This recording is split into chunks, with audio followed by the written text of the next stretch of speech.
खबर शेयर कई पिया रतोदेरो में रिपोर्ट एहसान बोसर जी। रतोदेरो के सिम शाख मोहल्ले के रहवासी पोरियत सदाम हुसैन चन्नो जो पंहिंजे सालन की मुबैना नाइंसाफिन खिलाफ पंहिंजे घरबातिन समेत एहतजाज। सदाम हुसैन चन्नो पंहिंजी घरवारी ऐं 3 ॿारनि सां गॾु सालन तरफ़ां ज़बरदस्ती घरवारी खे तलाक ॾियारण वारी धमकियुनि जे हवाले सां पंहिंजनि सालन खिलाफ एहतजाज कयो। उन हवाले सां पोरियत सदाम हुसैन चन्नो मीडिया सां ॻाल्हाईंदे चयो त मूं ॾे वठि करे शादी कई, अगली धुर मुंहिंजी भेण खां नाराज़ थी घरां कढी छॾियो। हाणे मुंहिंजा साला रजब ऐं ज़ाहिद चन्नू रोज़ घर अची मोतमार धमकियूं ॾियनि था त तूं बि पंहिंजी घरवारी यानी असांजी भेण खे तलाक ॾे।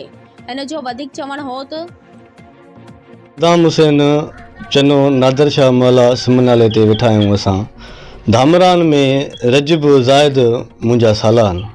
बेगुनाह मूंखे धमकियूं था ॾियनि, तंग था कनि, चवनि था त तुंहिंजी ज़ाल तोखां खसींदासीं। घर ते कल्ह आया हुया, अटैक बि कयो हुयऊं। हिनखे चवनि पिया तूं असां सां हल। हिन चवनि मुंहिंजा नंढड़ा बच्चा आहिनि, मां मुड़ुसु बच्चनि सां ख़ुशि आहियां, मां पंहिंजा बच्चा न छॾींदुमि। पोइ बि ज़ोरी हिनखे चवनि पिया तूं असां सां हल, असां तोखे तलाक कोर्ट घुराईंदासीं, तलाक वठाईंदासीं। हीअ चवे थी त मां तलाक न वठंदुमि। बकाया हीअ भाऊ तव्हांजे साम्हूं आहे, ज़ाहिर आहे, तव्हां हिन खां पुछी सघो था। मुंहिंजा ॿार था चवनि तलाक तूं वठ भेण, मुंहिंजी भाॼाई हुते नथी ठहे, उहा तलाक चवणु थी चाहे। मां पंहिंजा बच्चा न छॾींदमि। बाक़ी जेको मुंहिंजो हक़ हिसाब ठहंदो मां पंहिंजे भाउनि खे ॾियण लाइ तयारु आहियां, पंहिंजी न्याणी ॾींदीमांनि। रजब अली ऐं ज़ाहिद हुसैन लाटकण जा।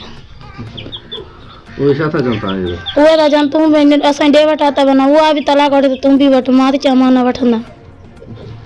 जी भाउ, असां पंहिंजे घर में सेठ आहियूं। असां बचड़नि सां कुझु वक़्तु गुज़रे थो बच्चा। बाक़ी जेको हक़ हिसाब त मां पंहिंजे भाउनि खे ॾियण लाइ तयारु आहियां। मां पंहिंजो घर न छॾींदमि।